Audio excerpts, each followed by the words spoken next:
Quand nous nous sentons menacés ou face à un enjeu important, nous sommes en état de stress. Le stress prépare notre corps à réagir. Mais il n'a pas les mêmes effets quand il est ponctuel ou quand il dure.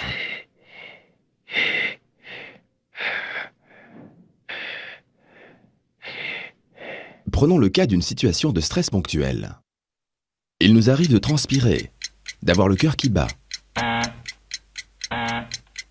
Que se passe-t-il exactement ? Pour faire face à l'épreuve que nous percevons, notre corps sécrète des hormones. D'abord, des catécholamines. Elles apportent de l'oxygène au cerveau, au corps et aux muscles pour les mettre en action. Elles ont pour effet d'augmenter la fréquence cardiaque, la tension ou encore la température du corps.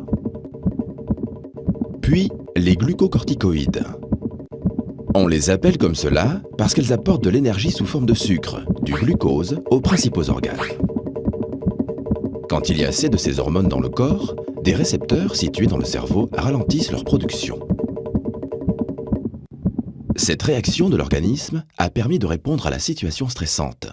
Les symptômes disparaissent. Mais il arrive que la situation de stress dure ou s'intensifie. C'est ce que l'on appelle le stress chronique. Tous les jours, vous avez l'impression que ce que l'on vous demande de faire dépasse vos moyens. L'organisme fonctionne alors en sur-régime. Car pour résister dans la durée, le corps sécrète toujours plus d'hormones.